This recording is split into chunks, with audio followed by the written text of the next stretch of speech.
Nothing we say is investment advice. Please pause on all 3 pages of this disclaimer and read it. Greetings, Algo artisans. Nick Pietruzzelli here with the weekly update on Monday, October the 6th, 2025. We've got an exciting week coming up. Before we get into it, please take a look at the bottom of the screen. Get your free algo. Link is in the description. Give us a real name, fake name. We don't care. This algo is a new algo. I've shown you in the video how to turn it into code so you can plug it into your exchange and have it trade for you. Check it out. And today we're going to take a look at the NASDAQ, USDJPY, EURUSD, Bitcoin, AUDUSD, USDCAD, GBPJPY, and gold. Before we take a look at the charts, we're going to take a look at the economic data coming out over at forexfactory.com. Okay, so Monday is over. Tuesday the 7th, we have some data coming out at 9 p.m. EST. That's the New Zealand dollar official cash rate. And Governor Ueda speaks from the BOJ. We don't know what time that's going to be. That's tentative. Wednesday, we have the FOMC meeting minutes.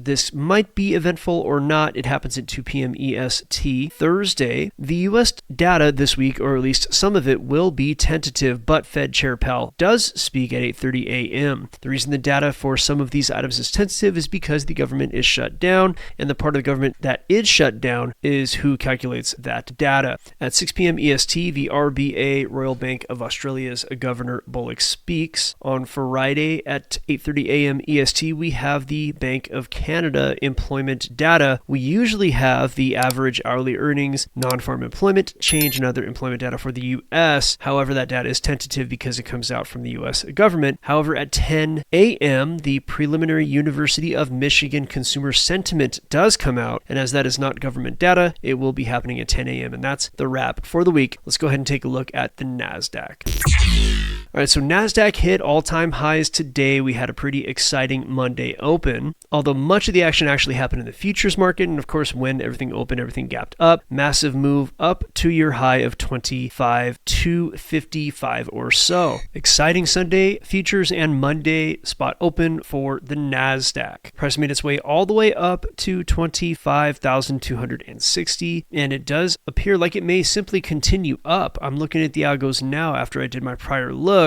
and we have to understand that the way everything is set up right now, the markets must continue to go up to keep things solvent. So even though I drew this path where price might pull back and continue down, we simply could see price just maybe do a little bit of a pullback and then continue up. Kind of like the little dotted line picture that I drew, but I want to take that away because it looks like this may very well just happen. We're going to have to watch how this goes. There are a couple of charts today that are basically in FOMO mode, right? So let's talk about some levels. Of course, you have the all-time high, and if price cannot break above that, then it will fall. But if price, of course, breaks above that, it will probably get a lot of volume and continue to push up. A local support is the prior high from the prior move up back in September at 25,000 or so. It may bounce there, or a local low, a local support is going to be 24,920. So it's a decent area for price to bounce if it can even make it down there. We're going to have to see how this behaves overnight. We'll take another look at it tomorrow morning, Tuesday, 8:30 a.m. EST, as we always do on Tuesdays. Let's take a look at USDJPY.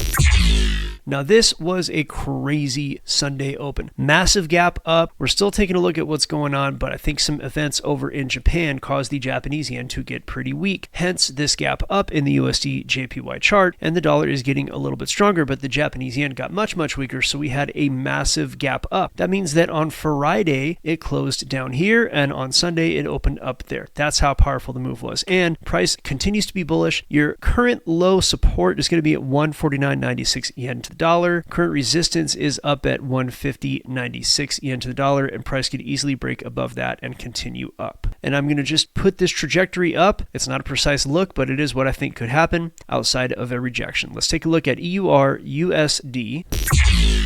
This has been so choppy the last few weeks. It's just chopped around. It's been really not that fun to trade. It does appear as if we're going to get a little bit more volatility on this, though, after this big chop. We're going to see, I expect, sideways chop and then some jerky movements as the week goes on. Outside of any surprises, your low support is at 116.46, which it could bounce nicely there at that dollar value, or your high level, your resistance is at 117.78, where price could make its way up there and want to reject. And any of these resistances up here could behave the same. Hard support down here is going to be around 115.73. Price makes it down there. I'm definitely looking for logs. Let's take a look at Bitcoin. Bitcoin making new all-time highs, strong weekend, strong Monday open, all-time high after all-time high. Now, I do expect more highs, but there's a chance of a pullback, albeit a minor chance. You can see the trajectory is slowing down a bit. That can indicate that we would see a pullback before a move higher, but at this time, price was going sideways for 2 months, and there's a good chance it will just continue to go up. So I drew a couple of possible pullback points, one at about 114, one at about 118, and then you just have some local sort of supports around 120 or so where price could just pull back and go up. And again, once things get into FOMO, it's hard to really chart these. I'm just giving a projection. End of the week, I would not be surprised to see this approaching $127,000 or $128,000 if it continues up. Let's take a look at the Aussie dollar. AUDUSD very sideways right now, although now that I'm looking, I see a possible head and shoulders formation. So let me go ahead and chart that out and give you targets if that breaks out. So this is a head and shoulders formation. It is a pretty reliable way to trade. I'm going to give you targets based on a Fibonacci extension. And if I were to buy this breakout, because I would actually look for the breakout, a possible pullback, and then buy it. My two targets would be right at 66.53 or so, and then 66.89. Those are the targets that I would trade based on that breakout. Now, if we cannot get a breakout, price will probably rotate sideways until it does eventually break out. And we have a local support at about 66.06 USD. Resistance is the neckline of the head and shoulders at 66.27, and a strong support is going to be at 65.75. Very choppy. The volatility may be okay, but the range bound aspect is making this very wicky and tough to trade. So I will avoid this until I see some type of breakout, unless I can take advantage of low time frame games. Let's take a look at USDCAD, which we haven't looked at in a minute, but it's been pretty good to trade, so we're going to look at it today. I do expect some sideways chop, but further up. Pretty simple stuff. I don't think it's going to go above 140.21. That is a high time frame resistance going back sometime. And the local support is going to be the top of the prior range for a strong support at 139.23. If price makes its way down there, I will look for longs. In the meantime, it does appear to be range bound, or at least starting to be so. And that mini range is right here. I'll draw it for you now. And that's between 139.40 and 139.67. Price may bounce back and forth in that range until it breaks out either up or down. Let's take a look at GBPJPY.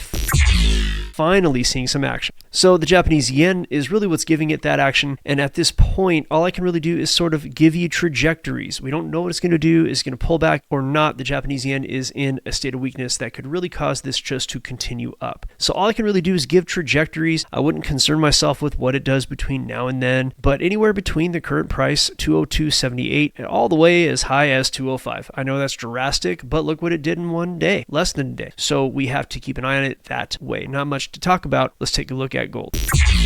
Gold also FOMOing. Interesting stuff. Not a big surprise. Approaching 4,000. It may simply break through 4,000. However, we must understand a lot of people are probably going to try to sell and take profit at 4,000. That might push this back down. The local support is going to be the prior high at about 38.90. You could just call it 3,900. And of course, you have a weaker local support where price could just kind of go down and dip to this 39.20 area. And that's if it dips at all. Okay. Price could merely just go up, rock back, or even just blast right through. Again, gold is another one that is just simply in FOMO mode. The world thinks we're going to war. Money's rushing into the US. It's rushing into gold, stocks, everything, you name it. That's why we're seeing the volatility that we are seeing. And finally, the Forex markets are starting to play along with that as the dollar gains in strength and the other currencies lose the strength that they have gained over the last several months. So here at Algo Factory, what we do is we teach people how to predict where price is going to go. And we teach them how to use the data on the screen so that they can extract money from the markets based on that data. We take a very measured approach. We teach you how to treat trading like a business. We teach you all the trading psychology. We teach you how to make this something that could eventually be a side income. And there is the occasional person that makes it their main income.